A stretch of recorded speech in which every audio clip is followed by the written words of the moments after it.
Purse भी हमेशा पैसों से खाली रहता है? पर्स पैसों से तब खाली रहता है जब बैंक अकाउंट खाली रहता है। बैंक अकाउंट तब खाली रहता है जब आपकी आमदनी कम है। आमदनी आपकी तब कम है चाहे आप कितना भी मेहनत करते हो, पैसे नहीं आते आपके पास। धन एक एनर्जी होती है, पैसा कोई सामान नहीं है, वो एक एनर्जी है। आपके पास आने लगे तो इतना आने लगेगा कि संभाल नहीं पाओगे, निकलने लगे तो पानी की तरह सारे निकल जाते हैं। मैंने ऐसे ऐसे रईस को देखा है अपने शहर में, ऐसे ऐसे अमीरों को देखा है जो एक समय तूती बोलती थी, लोग देखते थे, इतनी महंगी महंगी गाड़ियों से वो लोग उतरते थे, उनके बच्चों का चेहरा लोग देखते थे कितना चमक, कितने अमीर, और फिर उनके घर की, उनकी ज़मीन, उनकी जायदाद, उनकी प्रॉपर्टी टुकड़े टुकड़े करके बिक गए। उनके बेटे और उनके पोते पोतियों आज दूसरे के यहाँ काम कर रहे हैं। वो सेठ जी तो चले गए संसार छोड़कर, सारी गाड़ियाँ बिक गई। तो सोचो, धन एक एनर्जी थी जो उस जमाने में उतने पढ़े लिखे भी नहीं थे, इतना पैसा आया, सारे बच्चे पढ़ लिए इंग्लिश मीडियम में, सारे बच्चे अच्छे होनहार हैं, लेकिन फिर भी उस लेवल का धन अर्जन नहीं कर पा रहे हैं। क्यों? मेहनत नहीं कर रहे हैं कि क्षमता नहीं है? बिल्कुल मेहनत भी कर रहे हैं, क्षमता भी है, लेकिन धन उनकी ओर आकर्षित नहीं हो रहा था जो दादाजी आकर्षित कर रहे थे। यह भी एक अनोखी बात है। 3 पीढ़ी 4 पीढ़ी पीछे जब शिक्षा नहीं थी, कोई टेक्नोलॉजी नहीं थी, कोई मोबाइल फोन नहीं था, ऑनलाइन कुछ नहीं था, देश दुनिया की जानकारी बोलकर एक न्यूज़पेपर हुआ करता था जिसको भी खुद ही पढ़ना पड़ता था, सुनाई कुछ नहीं देता था, है ना। एक अजीब सा साउंड निकलने वाला रेडियो था और उससे सुनकर इतनी जानकारी लेकर बड़े बड़े बिजनेस को करते थे उस समय, और इतना पैसा कमाते थे जो आज इतनी टेक्नोलॉजी करके, इंग्लिश में बातें करके, इतने मल्टीनेशनल कंपनी में काम करके लड़के लड़कियां नहीं कमा पा रहे हैं। तो इसका मतलब है कि क्षमता और मेहनत तो मायने रखती है, लेकिन किस्मत मायने रखती है। एनर्जी को अपनी ओर खींचना, ये क्षमता मायने रखती है, मानो या ना मानो। आज मैं आपको एक ऐसा प्रयोग बताने जा रही हूँ कि आपका पर्स हमेशा पैसों से भरा रहेगा, और इतने पैसे पर्स में आपके होंगे। कहाँ से होंगे इतने पैसे पर्स में? जब आप कमाई आपकी ज़्यादा होगी, जब आपके पास खूब सारा पैसा होगा, तभी तो आपके पर्स भरे रहेंगे। महिला हो या पुरुष, दोनों के पर्स हमेशा पैसों से भरे रहे।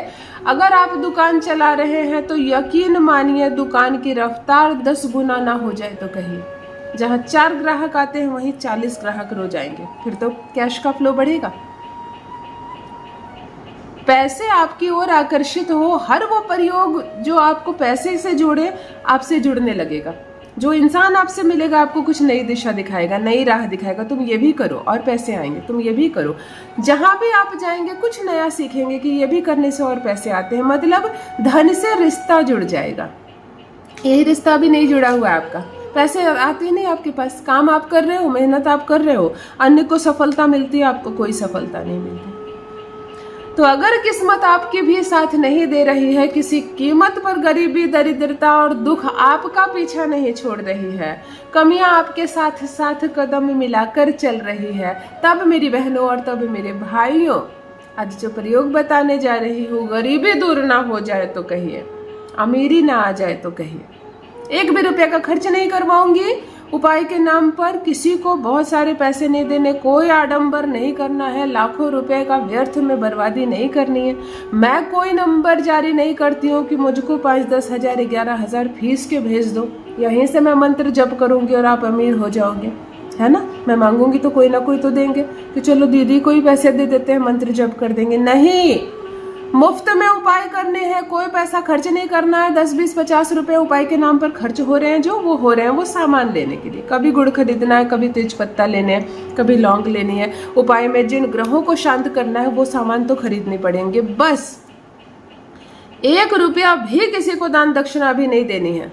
पैसे हो जाएंगे तो जिसको मर्जी देना, है ना। मंदिर बनवाना, कन्याओं का विवाह करवाना, कोई बच्चा अगर फीस के अभाव में पढ़ाई नहीं कर रहा तो उसकी फीस का भार खुद पर लेना। गुरु ग्रह मजबूत होते हैं, पढ़ेगा वो गुरु आपका मजबूत होगा। कन्या के विवाह में भोजन आदि की व्यवस्था करवाना, बुद्धि इतना स्ट्रांग हो जाएगा कि धन और धान्य कभी नहीं घटेगा, भोजन के लिए कभी नहीं तरसोगे। मंदिर में कितने चीज़ों की ज़रूरत पड़ती है ना, पर्दे नहीं है, झंडे खराब हो गए, माता के कपड़े खराब हो गए, सिंदूर नहीं है, प्रसाद नहीं है, घी नहीं है, जो दान करना होगा करना। प्रथम अमीर बनो ना, प्रथम पैसे कमाओ ना। जान लीजिए प्रथम मैं कौन हूँ। नमस्कार दोस्तों, मैं हूँ खुशबू सिंह। बहुत स्वागत, बहुत अभिनंदन करती हूँ आप सबका अपने YouTube चैनल एस्ट्रो खुशबू सिंह में। कैसे हैं आप और घर में सब कैसे हैं? मेरे कमेंट सेक्शन में ओम नमः शिवाय लिखना ना भूलें। यही वो मंत्र है जो जीवन को जागृत करता है, यही वो मंत्र है जो आपको खुशियों से भरता है। तो सोते जागते, चलते फिरते, खाते पीते मैं कहती हूँ जिह्वा पर ओम नमः शिवाय का जप रखा करो ना। दुर्भाग्य भी सौभाग्य में बदल जाएगा। किस्मत ना बदल जाए तो कहिए। जो भी नए भाई बहन चैनल पर पहली बार आए हो, मेरे वीडियो को पहली बार देख रहे हो, मुझसे प्रथम बार मिल रहे हो, चैनल से जुड़िए, सब्सक्राइब कीजिए, मेरे परिवार का हिस्सा बनिए। मैं केवल एक माध्यम मात्र हूँ, मैं केवल एक दिशा दिखाने आई हूँ। आपने कुछ अच्छा किया है, बिना सर्च किए ये वीडियो आपके सामने आया है, सोचो आज भाग्य खुलेगा आपका। आप अपना सबसे कीमती चीज़ मुझे इस वक्त दे रहे हैं, जो रुपये पैसे से भी कीमती है, फीस से भी कीमती है, वो है आपका कीमती समय। 8 मिनट 9 मिनट की मेरी वीडियो होती है, आप उतना समय तो मुझे दे रहे हो, तो यकीन मानिए खाली हाथ नहीं जाएंगे। आज आप वो ज्ञान लेकर जाएंगे जिससे आपकी भी दशा बदलेगी, आपके भी ग्रह सुधरेंगे और दूसरों के भी। दूसरे के साथ साझा अवश्य करें, जिनको आप प्यार करते हैं उनके भी अवस्था बदलिए। ध्यान से सुनिए, आपको क्या करना है। आपको एक 10 रुपये का कॉइन लेना है। बिल्कुल ना मिले, बिल्कुल आपको दुर्लभ लगे तभी 5 का सिक्का लें। क्यों नहीं मिलेगा? 10 का सिक्का बहुत होता है ना। 10 के सिक्के जितने मिले ना, कलेक्ट करके रखना शुरू कर दो अभी से, अगर करना है ये प्रयोग। तो आपको 10 रुपए का एक सिक्का लेना है, इसको धो लेना है, पोंछ लेना है, गंगा जल से धोकर पोंछकर सुखा लेना है। आपको ओरिजिनल चंदन का इत्र, ओरिजिनल वाला, महंगा वाला, शुक्र को बैलेंस करने के लिए वो एक पूजा का सामान लेने जाओ ना, तो एक छोटा सा चंदन का इत्र लिखा हुआ रखते हैं लोग, 2-5 रुपए में मिलता है। वो बिल्कुल नहीं होता है चंदन का इत्र, उससे कोई ग्रह बैलेंस नहीं होंगे, कुछ नहीं सुधरेगा। महंगा वाला रोल आते हैं, मैं खुद यूज़ करती हूँ। एक महंगा चंदन का इत्र लेंगे, उंगली से थोड़ा सा चंदन का इत्र ले और इस सिक्के पर गोल गोल बड़े प्यार से लगाया, ऐसा जैसे मैं धन को आकर्षित कर रहा हूँ, मैं मनी को मैग्नेट बन गया हूँ, मुझे खूब सारा पैसा मिल रहा है, ऐसे देखने की कल्पना करें। और 10 के सिक्के पर शुक्रवार के दिन सुबह में, दोपहर में, शाम में, कभी भी शुक्रवार को इसको चंदन का इत्र लगाए, नमन करें, माता लक्ष्मी को जपें और अपने पर्स में रख लें। प्रथम शुक्रवार आपने रख लिया, 8 रोज के बाद फिर आया शुक्रवार के दिन। शुक्रवार को अपना पर्स लेकर जाएं और माता लक्ष्मी के मंदिर में जाएं, किसी भी नारायण लक्ष्मी के मंदिर में जाओ, 10 का सिक्का माँ लक्ष्मी के चरणों में अर्पण कर दें। ना तो वहाँ दान पेटी है वहाँ डाल दें, ना तो वहाँ थाली रखी हुई यदि यह चल रहा है आप वहाँ दे दें। आप माता लक्ष्मी के मंदिर में आप ये 10 का सिक्का डाल दें, एक नया सिक्का लें, धो लें, पोंछ लें, सुखा लें, फिर चंदन का इत्र लगा लें, चाहे तो मंदिर में ही ये उपाय कर लें और फिर अपने पर्स में रख लें। ये नहीं पूछना कि दीदी कितने सप्ताह करना है, 2 सप्ताह करना है कि 3 सप्ताह करना है, इसको करने में कोई कष्ट है क्या? कुछ नहीं है ना। एक चंदन का इत्र ले लो, 10 रुपये लगेंगे सप्ताह में, इससे भी सस्ता कोई उपाय लगेगा क्या? प्रथम आप करना शुरू करो, मत गिनो 2 हफ्ते मैंने कर लिए अभी तक रिजल्ट नहीं आया, मत गिनो।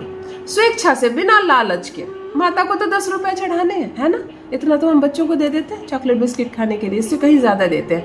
आप 10 के सिक्के पे चंदन का इत्र लगाकर पूरे हफ्ते अपने पर्स में रखो, उठाकर माता को दो, नया रखो, उठाकर माता को दो, नया रखो। एक रिश्ता आपने बना लिया, मैं पैसे रख रहा हूँ, माँ को पहुँचाऊँगा। अगर आपके पास पैसे ना हो तो खाली हो जाए, आप कंगाल हो जाए, गरीब हो जाए, तो आप माँ को क्या पहुँचाएंगे? माँ व्यवस्था करने लगेगी। अच्छा, ये पैसे जो है, एनर्जी इसके घर भेजो, ये मुझ तक पहुंच जाता है, इसके घर भेजो, ये मुझ तक पहुंच जाता है। इसके पीछे एक अद्भुत लॉजिक है, लॉ ऑफ अट्रैक्शन का लॉजिक है। आप इस प्रयोग को करना शुरू कीजिए, 1-8 हफ्ते बीतने दीजिए, 2 हफ्ते बीतने दीजिए, एक रिश्ता कायम होने दीजिए, और फिर देखिए चमत्कार। अपना अनुभव मेरे साथ आकर अवश्य साझा करें। बहुत बहुत धन्यवाद।